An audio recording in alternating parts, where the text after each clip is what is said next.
আসসালামু আলাইকুম।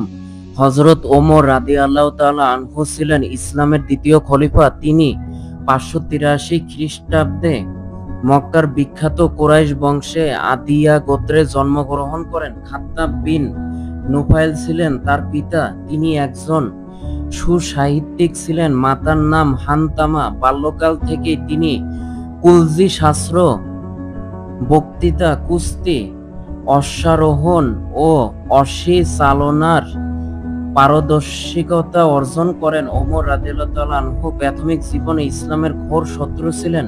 তিনি ইসলামকে সহ্য করতে পারতেন না। তিনি একদিন খোলা তরবারি নিয়ে মহানবী হযরত মুহাম্মদ সাল্লাল্লাহু আলাইহি ওয়াসাল্লামকে হত্যা করতে পাগলের মতো বের হন। পথের মধ্যে তার বোন ফাতেমা এবং বোনের স্বামী সাইদ ইসলাম গ্রহণের সংবাদ পান। তিনি তাদের কঠিন জবাব দেওয়ার জন্য তাদের বাড়িতে রওনা দেন। তিনি বাড়িতে পৌঁছে নিজের বোনের মুখে সূরা তহার একটি অংশ শুনতে পান। জ্ঞানী ওমর বুঝতে পারলেন এটা সাধারণ কোনো কথা নয়। তিনি তৎক্ষণাৎ মহানবীর কাছে গিয়ে ইসলাম ধর্ম গ্রহণ করলেন। ৩৩ বছর বয়সে তিনি ইসলাম ধর্ম গ্রহণ করলেন। পৌত্তলিকতার সাথে ইসলামের পার্থক্য বুঝতে পারায় মহানবী সাল্লাল্লাহু আলাইহি ওয়াসাল্লাম তাকে ফারুক অর্থাৎ সত্য মিথ্যার প্রভেদকারী উপাধিতে ভূষিত করেন।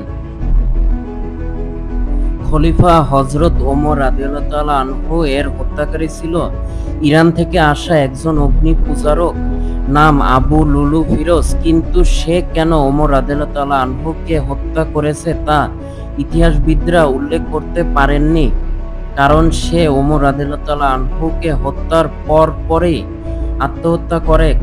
হযরত ওমর ফারুক রাদিয়াল্লাহু তাআলা আনহু হিজরি 23 সালে 24 জিলহজ তারিখে বুধবার মসজিদে নববীতে ফজরের নামাজে ইমামতি করার জন্য দাঁড়ালে হযরত মুগিরা ইবনে শুবা রাদিয়াল্লাহু তাআলা আনহু এর একজন দাস আবু লুলু বিষাক্ত তরবারির দ্বারা হযরত ওমর ফারুক রাদিয়াল্লাহু তাআলা আনহুকে আঘাত করলে তিনি গুরুতর আহত হন। আহত অবস্থায় 3 দিন অতিবাহিত হওয়ার পর 27 জিলহজ তিনি শাহাদাত বরণ করেন। হযরত ওমর ফারুক রাদিয়াল্লাহু তাআলা আনহুকে মসজিদে নববীতে হযরত আবু বকর রাদিয়াল্লাহু তাআলা আনহু এর বাম পাশে দাফন করা হয়। কিন্তু ইতিহাসবিদরা বেশ কিছু কারণ অনুমান করেন। প্রথমত, আবু লুলু ফিরোজ একজন কাঠ মিস্ত্রি ছিল। সে কাঠে কারুকার্য করতে পারত। মদিনায় সে যুদ্ধবন্দী হিসেবে আসার পর তারা তাকে মুগিরা বিন শুবা রাদিয়াল্লাহু তাআলা আনহু এর নিকট দেওয়া হয়। তিনি ফিরোজের নিকট হতে প্রতিদিন প্রায় 223 টাকা করে কারুকার্য বাবদ নিতেন। যেমন কর্মীরা প্রতিদিন কাজ করে উপার্জন করার পর মালিককে একটি নির্দিষ্ট অংশ দেয় তেমন।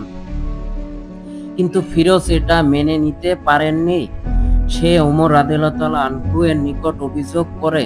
তখন ওমর রাদিয়াল্লাহু তাআলা আনহু বিস্তারিত শুনে বললেন, তোমার উপর তো কোনো অন্যায় করা হচ্ছে না, প্রাপ্য অনুযায়ী তো নেওয়া হচ্ছে।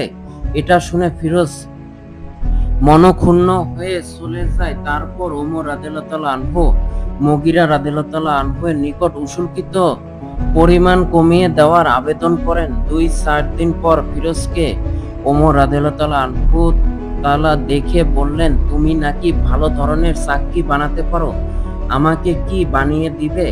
সে তখন আশ্চর্য ভঙ্গিতে বলে উঠল, আমি এমন চাকরি বানাবো পূর্ব পশ্চিমে বসবাসকারী সকলেই তা দেখতে পারবে। ওমর রাদিয়াল্লাহু তাআলা আনহু ছিলেন বিচক্ষণ ও বুদ্ধিমান। তাই তিনি তার আশেপাশের সাথে সঙ্গীদের বললেন, এই গোলাম আমাকে হুমকি দিয়ে গেল। তা সত্ত্বেও তিনি তাকে গ্রেপ্তার করে কিছু করার চেষ্টা করেননি। কারণ তাকে গ্রেপ্তার করা কোনো সুস্পষ্ট প্রমাণ ছিল না। এটা ছিল একটি ঘটনা। কিন্তু ইতিহাসবিদেরা এই ঘটনাকে কেন্দ্র করে ওমর রাদিয়াল্লাহু তাআলা আনহুকে হত্যা করা হয়েছে বলে সাব্যস্ত করতে চান না।